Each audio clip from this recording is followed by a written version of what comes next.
what you'll see, Jerry Spence.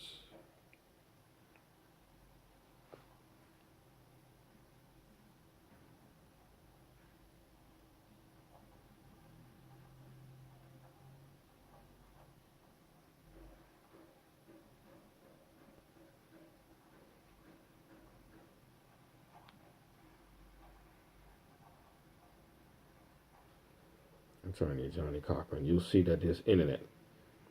See, so if you see that there's internet present, this means that there's data. It's sometimes good, um, but I like to find the attorneys that never lost cases.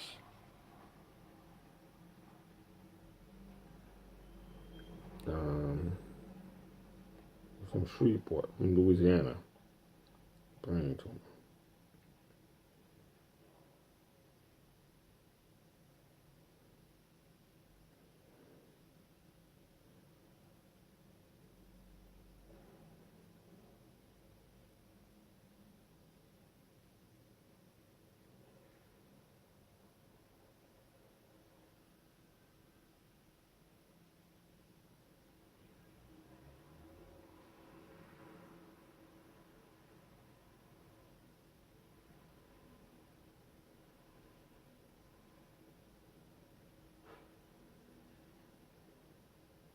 See, setbacks.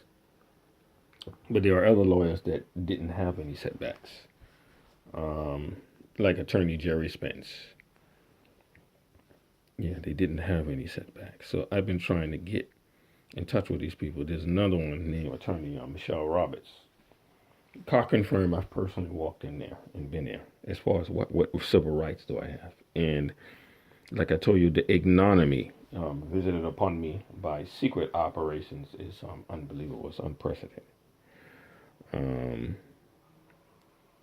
Whereas this thing of this operation to ensure that I am reminded that I am a nigger, yeah, that I am, yeah, that whatever I say or complain about means nothing.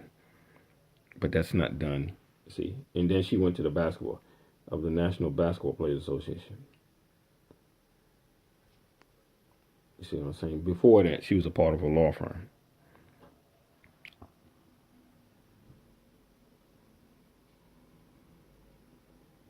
You see, and thankfully, I did get to speak to her.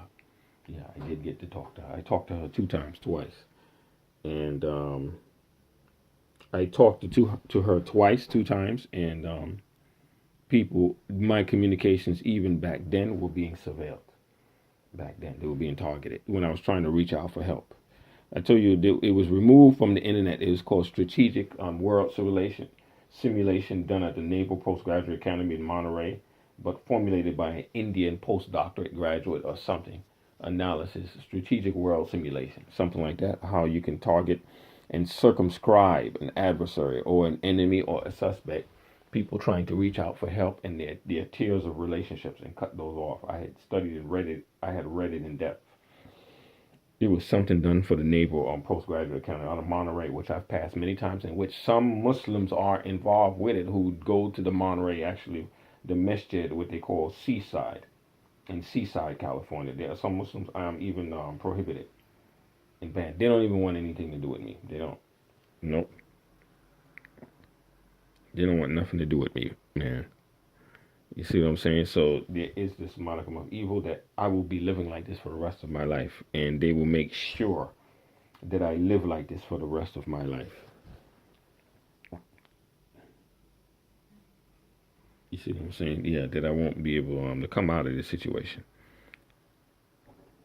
So what they're hoping is that I die, lonely and miserable. Like that in the back corner, and they're using other people to help these ends. Muslims, and to get away with it and the chuck yuck yuck and the laugh and to treat everybody that's European complexion as superior, and to treat me like dog shit. Yeah, because I'm a black, and mostly to remind me how inferior, how ethnically inferior I am, and put me in my place. Yeah, yeah.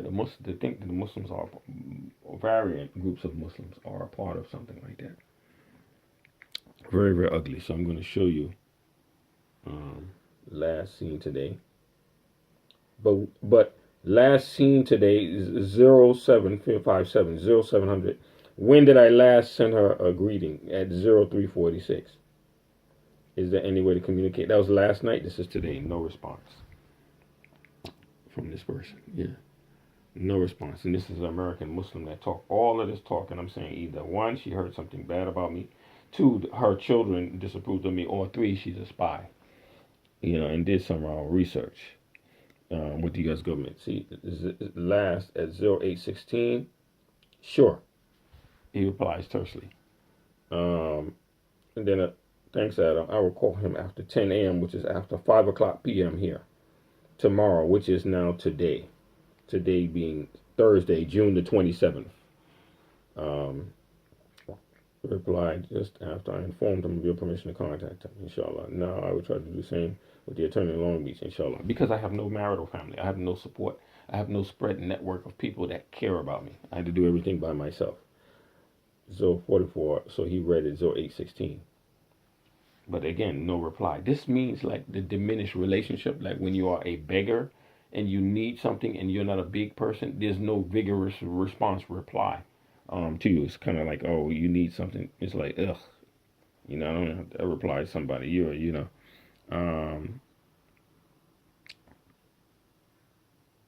This is the person that does Rukia. They also, but I've never taken anything, but they also don't reply to me. At 10 o'clock. It's now 11:43 a.m., but look at it. This is something he sends me. Greetings, Israeli Prime Minister. I send him Ramadan Mubarak from Prime Minister Netanyahu. I don't know why he sent that, but I appreciate it. And then he sends Salamat Hariraya. That's what I send. Then he sends me something, which is like a song, somebody singing. Then this here, somebody talking, I don't know who this gentleman is. And then message of the Grand Mufti of Qatar. But actually his title is really not Grand Mufti of Qatar. It's something. Like a rec at a university or a school or institute, something like that. But he's the top. And this is the long response, and then there's even more. And that was the last that I got from him. This is Brother Hassan, who's a Salafi. The other Singaporean brother sent me the one that sent me the Grand Mufti thing is not a Salafi. Hassan is. I send. Can I even forward? But alhamdulillah, I suffer. Everything in green is my responses. It's everything that I say. Is green. Green. I do most of the talking.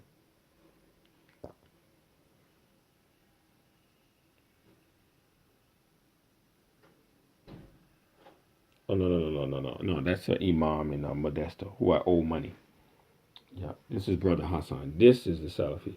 That imam is a Salafi too, but this Brother Hassan used to be an international basketball player. He's a Salafi. And I did most of the talking, mostly asking for help. Brother Tullas is a Cambodian or is a Cham. Is a Cham brother who was one of the most senior, if not the most senior Cham Muslim in the United States. He just passed away in Ramadan. MashaAllah. This is when I asked someone in who's in UK but might be traveling. It would be easier if you moved here, meaning what, to Washington State, where all those problems, where all my misery and pain and gut-wrenching, gut-gritting problems were aggravated. It was Washington State. If you move back here, it would be much easier and beneficial for you. What way? Where would I have? What place? Where would I have to live? Would anybody give me a room like this? Would anybody give me a room like this? The way the Ahmadiyya did. I'm not extolling the virtues of the Ahmadiyya. It's kind of like I'm just using it. Their generosity. I'm telling you the truth, but I don't hate them. Like the Salafis and others revile them. I don't revile the Ahmadi community. I don't revile them. A lot of the other segments of Muslims revile the Ahmadis. Even Pakistani Hanafis, they really revile Ahmadis, man. I don't revile the Ahmadis. Walaikum salam. I don't know. This is Abu Khadija. Contact if you didn't have it. Ayaba's website. May Allah help you. We all have to live with the decisions we make. You now have a new friend suggestion. See, this is where, like I said, I'm going to take myself eventually off of Facebook. I mean, wa alaikum salam. I don't think we can do that. If someone puts no, no. And then I said, do you know Sheikh Khalid Yassin? Allah has made haram, and we don't want to give something away that we ourselves wouldn't eat, being in haram. Concerning the blood plate, the blood thing, I gotta take and throw it away. Think the people up here eat blood. Woo! It says, I'm talking about people up here in Scandinavia. It's like normal to eat blood. Do you know, Sheikh? See, and that's what they eat that blood not out of savagery. They consider it a resourcefulness. This is their cold weather resourcefulness to survive off of everything out. It's not savagery. They don't know any better. Just to survive. These people are more resourceful than other ethnic groups. Yeah, they're resourceful. That's why they have what they have.